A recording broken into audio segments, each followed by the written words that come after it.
Hello and welcome along to the On the Whistle podcast. I'm your host, Zayn, Nabbi, and I have to tell you, I'm like thrilled to do this podcast. We have with us a bona fide Springbok and Sharks legend in Pieter Muller. I know Peter because I grew up supporting him when he was nicknamed the Hitman. The Bone Collector might have been another one when he was just softening up midfielders all over the Currie Cup, Super Rugby, and for the Springboks. He won the Tri-Nations in 1998, which I believe in many ways was the ultimate success because you had to beat New Zealand and Australia away from home and at home. The All Blacks were runners-up to South Africa and the benchmark, and the Wallabies would become the 1999 Rugby World Cup champions. Peter, you're a Currie Cup winner. You're a Tri-Nations winner. You were on a team that went on one of the best runs in Springbok history under Nick Mallett. This is a highlight from me. No spear tackles my way. How are you doing? Zayn, thank you. Thank you for having me. And what an introduction. You know, it's not often that you get it. You normally get the old grannies that in grandpas are greeting you. So I'll take it as a good one. But thanks. No, it's awesome to have a chat. We haven't seen each other for a long time, and it's nice to see we're in the same boat with the grey hair. The only difference is, Peter, you're about 20 years older than me, so I say you're doing better than me. I was going to go, before we get the pod kicked off, I just got to tell you, I'm loving the green wall behind you. I know you were a man from the Free State, but you obviously played a lot of rugby for the Sharks. You went to Wales, and I think you went to France to play. Where are you based these days, Peter, for those people wondering out there? Yeah, I'm based in Somerset West, so I've been here for the last 12 years. So we moved down to Cape Town about 2012, and then I've been based down here. Love it, it's close to the wine farms, and you can just sneak off for a sneaky one if you have to.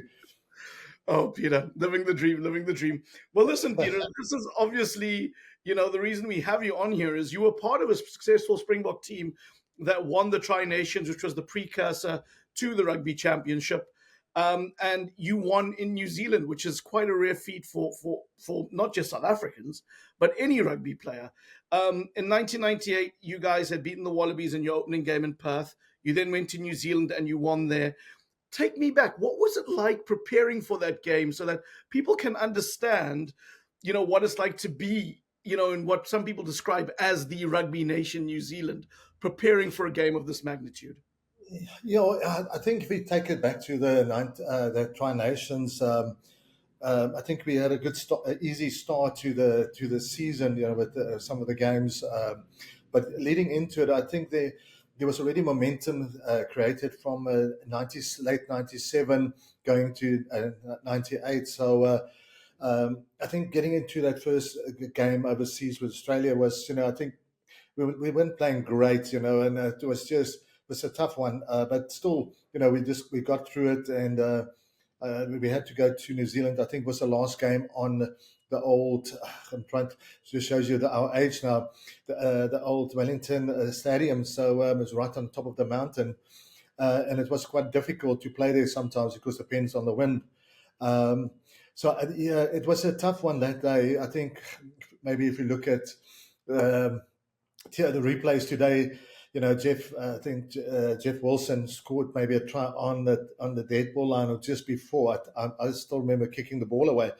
I think it was a very close game that day, but it was one of those hard-fought, a game that, like we always have with the All Blacks, The All Blacks are the old enemy, Peter, and you've spoken about it. And, when I think back to that game in 1998, I was watching a clip from Nick Mallett, who was the coach of that team. And what Nick said is that he had supreme confidence in what he described as the granite wall that was in the back line. You had Joos van der Westhuizen, World Cup winner at scrum half. You had Henry Honeyball, nicknamed Lem, which, if I'm correct, Afrikaans into English means blade, because he used to just cut everyone in half. You had the hitman at 12 yourself, who took no prisoners. And you had Andre Snyman at the time, who was a young up-and-coming star, electric, but, looked like was chiseled out of stone.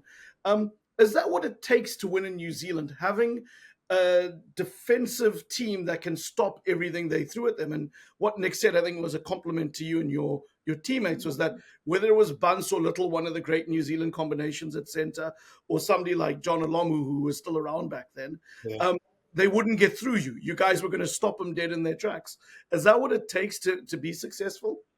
Yeah, I think with the All Blacks today, it's even if you look back, one, you can't make mistakes again. Then two, you don't give them an inch, because they'll just come back at you all the time. I think that with the All Blacks, always defense, putting them under pressure.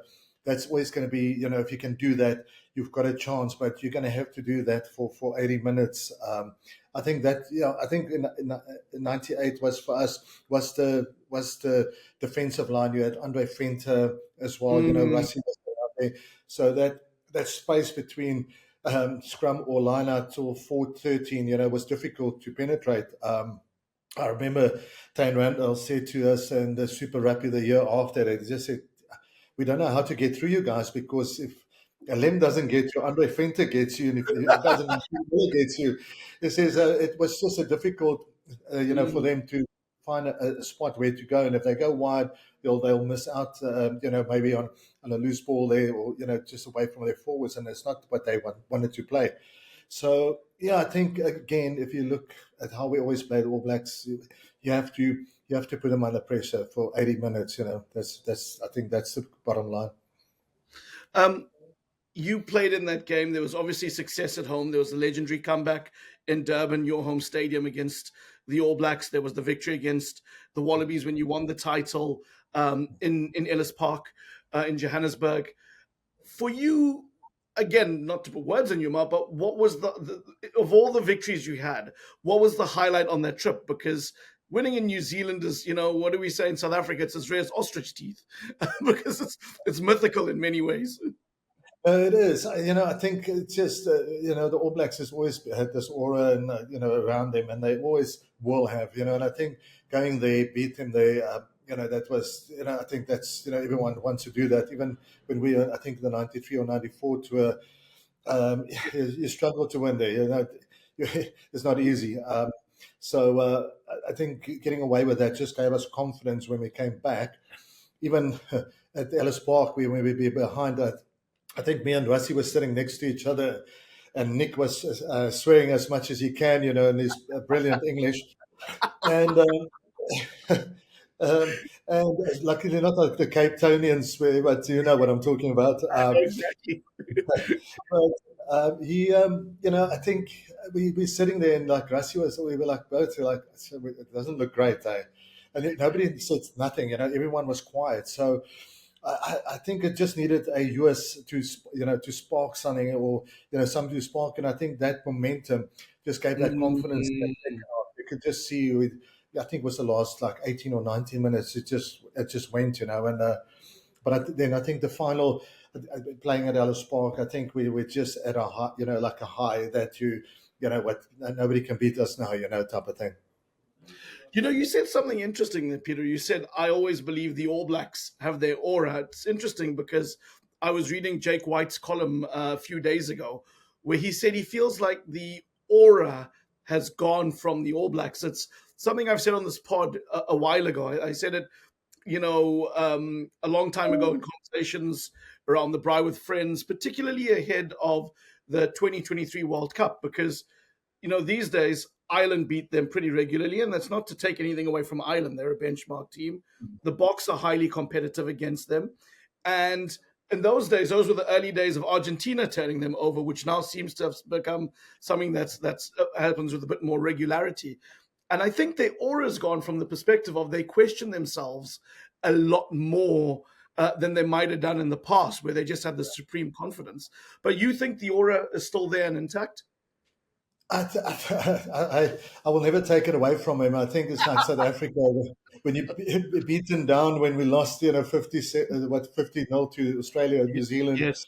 At some point you have to have a turnaround. And I think with the All Blacks, I think with Scott is it's a very good coach, and I think it's just also same as Rassie in the beginning, trying to find who's his players, who's his squad. So I don't think it's gone away. I think people also understand where the weaknesses of All Blacks, they, and they know if they play a certain way. The All Blacks haven't changed much their game plan. They've got a certain They like to move the ball. So I think countering that, and there's always small means and ways you can beat them. But the All Blacks, they've never had a big scores against them. It's always been here and there. It's always tight games. Again, like this last weekend, I think 40 missed tackles for All Blacks.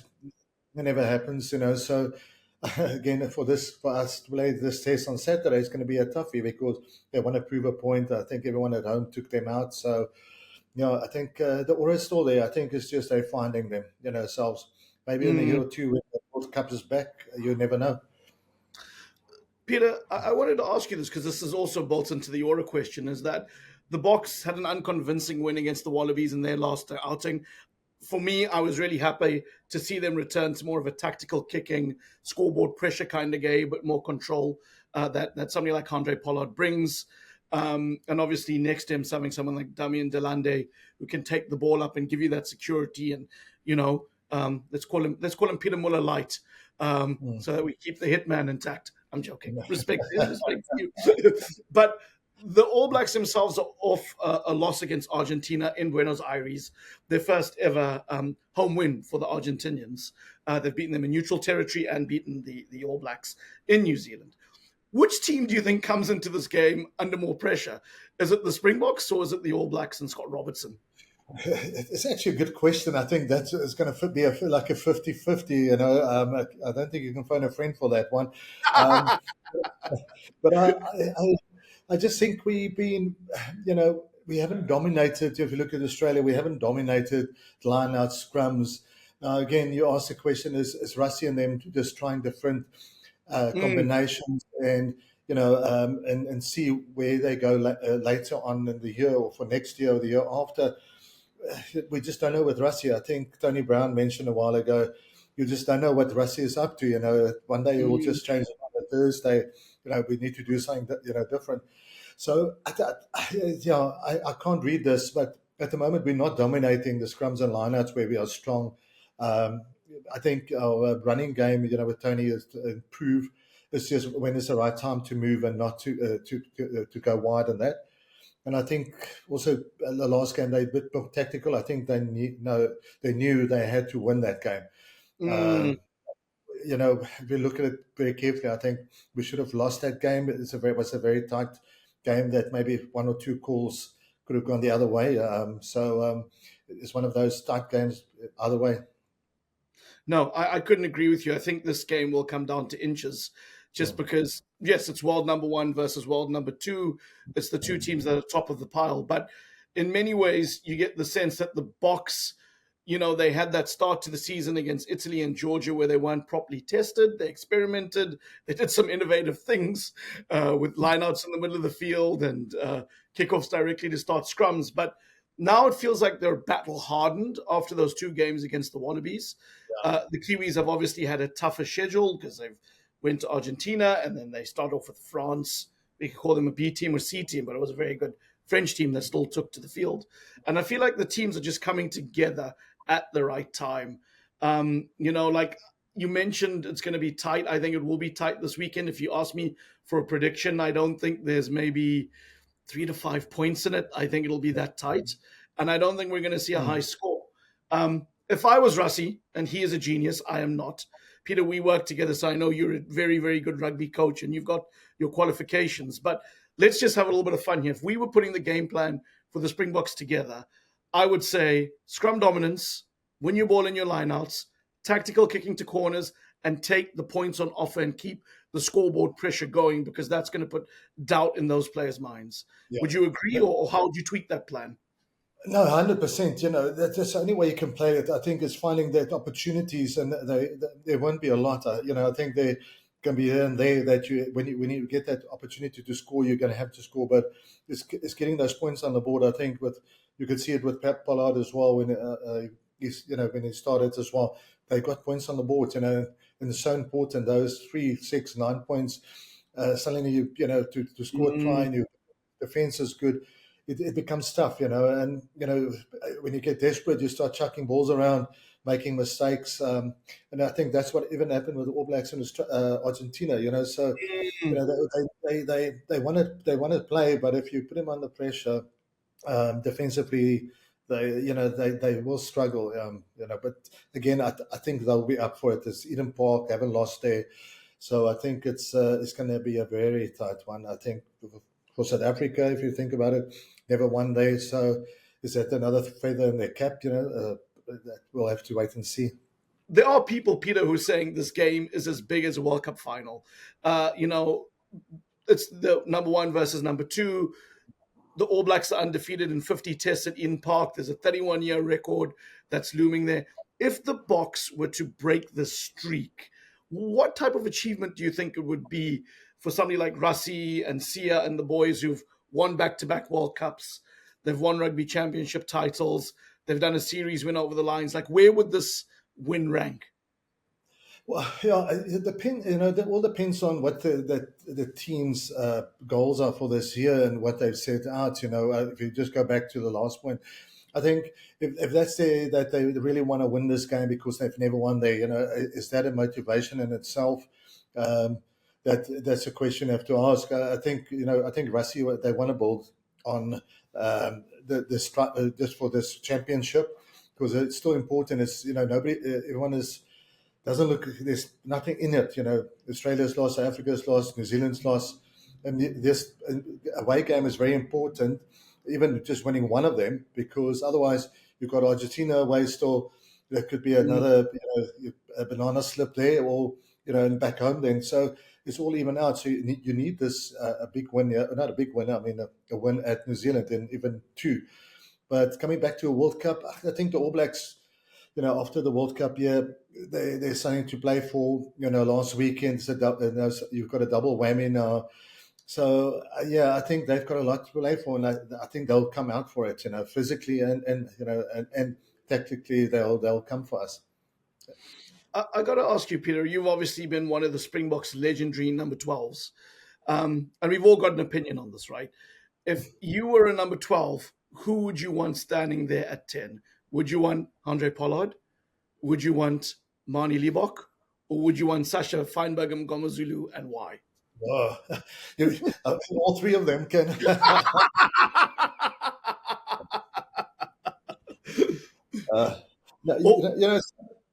No, it's so amazing. I think you've got three different fly-offs that just bring every different scenarios to the game. So Pollard is the solid guy that's he's gonna make sure you get over the game line, you kicks the well. Manie is the Carlos Spencer type of guy. He's always looking to play, and there's always something orthodox. What he's going to do, and then Sacha, of course. I think Sacha is everyone's. I would say the next star. That's going to come through. He's got a bit of everything. I think it's just a bit of. But I think that's our Dan Carter. If you think about the All Blacks, he's got that everything. It's just how he's mentally managed and how he's get technically better as he gets older. No, agreed. I think we've got three fantastic options at 10. I think for this game, Polly's my guy just because, I just want to win there. Sacha's the future, and Manie is like you say, the Carlos Spencer, Quade Cooper attacking, such a baller, so brilliant. But definitely there is an element that you can see that the game management. I think what I noticed against Australia was he is fantastic going forward, but I don't think he can change the gears the way a Polly would. Do you know what I mean? Yeah. Polly can sort of, if you use Suyala, he's going wide, so you're gonna attack it. Because him doing a tactical kick is just not in his instincts or his DNA. Yeah, true. No, I think that's why with Pollard you have to start with him. I would start with him because he just gives you that solid base. Depending what happens the second half, a Sacha or a Manie can just change the game. It just gives that little wow factor. It was just something orthodox that not expecting. But I think to start, I would rather have a Pollard to start with me, just to settle. And you create so much time, for the outside backs, and for himself as well, not to put us the Springboks under pressure. Yeah, I know we're winding down the interview, but it would be remiss of me not to get your assessment of somebody like Damian Delandi. He is a fantastic centre. He's a back-to-back obviously World Cup winner. You were certainly one of the finest exponents in the number 12 shirt for the Springboks, Pieter. But when you look at him and how he plays, like explain to people out there who might not understand what he does so well that makes him such an integral part and a linchpin to that Bok backline. Yeah, look, they've been around, him and Jesse both, so they've been, I think, maybe the longest centre combination in history for South Africa. But I think it's how can I say, the longer you get in the tooth type of thing, where like them already 2 World Cups, people understand, know what you're about and your position. So it becomes difficult, for them to show themselves. But again, you also need to reinvent yourself at some point. But I think with him, he's still, depending on the game plan, you're still taking it up. My thoughts is that Jesse and it's funny, me and Donnie Gerber was talking about it, and I love the casual name drop. Me and Donnie Gerber, 2 of South Africa's greatest centre and arguably South Africa's GOAT. You guys played together, I mean. So anyway, yeah. No, we were just talking, and I just met him somewhere, and we were just talking, just centres. You always not comparing, but I think this is what we were saying just about Jesse and them as well. It's just they're such a good combination. Is you just want to see them running off each other. It just looks like like Donna was saying, just looks like they're a bit tentative to do something. But again, it's all to do with the game plan. Is it the way they want to play? Because that combination is so great, because you should understand your 12 or your 13, what makes it work and what doesn't make. But again, they've been solid for the last 2 World Cups, so you can't, in the last World Cup, Jesse, so you can't take it away from him. It's easy to sit on the side and talk and give your opinion, but on the field is completely different. No, absolutely. Pieter, as we wind down the interview, I've got to take you here. Give us your prediction. Tell us how this game is going to play out in your mind. Oh, Zayn, it's always a difficult question. I've never won anything at the Church Bazaar, so I'm not going to win here anything. How would you like to see it? How would you like to see it go? Look, if honest, I think this can be difficult for us to win this game. But like Nas was saying, on the other hand, if we really play our type of game, be physically strong, the discipline, dominant in the scrums, the lineouts, defense is strong. I think we can take it. We've got a team to do it. It's just a matter of those small, tiny little areas that's going to make a huge difference. I think but I think it's going to be a tight call. It's either the All Blacks a couple of points or us, but I don't see this much into it. So, but I would love the Springboks to win. We all want to. I think it's just for the nation's good well-being. I think we need it again after Australia. We're struggling, so we need a good win here. Absolutely. And Pieter, before we go and before I thank you, we just want to hit the mailbag. And for those of you who are listening out there to this fantastic interview with Pieter, let us know what you think about the All Blacks aura of invincibility, or the aura that still is around them. Or let us know who you would start at 10 this weekend, and the pros and cons of Manie versus Handre versus Sacha. We would love to hear from you. You can find us at OTW_podcast on X, Instagram, and TikTok, or just search for the On the Whistle podcast on Facebook, YouTube, or whatever podcast platform you listen to. So, Pieter, this is your chance to laugh a little bit at me with some of the comments that came into our last podcast. The one I did was previewing Australia versus South Africa, and I predicted the Boks to bounce back. What you would have missed, Pieter, is I said that the Springboks were going to wallop the Wallabies at Ellis Park in Johannesburg. And there are a lot of people who like to tell me how wrong I was. So I'll read you some of the comments. We had Spreezy T9567 say, "You were far too arrogant in your last video, Zayn. The Boks are not that far ahead as everyone else thinks, and you take that as a reality check with grace and don't underestimate any team. Talking about winning the rugby championship and sweeping the All Blacks in your title when you're facing Australia first, beat the Aussies, then the ABs, games games, then we can have a discussion. Spreezy, thank you so much for your comment. Value it. You've seen I've responded to you. I said I don't think it's arrogance to predict the Boks were going to do what they were going to do against Australia at Ellis Park, as they were the world number one playing against a Wallabies team on the rise. You're right, though. I got it wrong, and I say well done to everybody who supported and backed the Wallabies. We also had Shad Hamid respond to one of our podcasts when I was talking about how Gregan and Larkham, in my opinion, and I know, Peter, you would have played against them, in my opinion, were the best 9-10 combination I saw as a combo. I've seen better scrum halves and I've seen better fly halves. I'd probably pick Joost over George Gregan. But as a combo, that was just one that had such a, understanding of each other and were wonderful to watch. And we had Shad Hamid say, agree, Zayn, Gregan Larkham was next level. Kids today have no idea.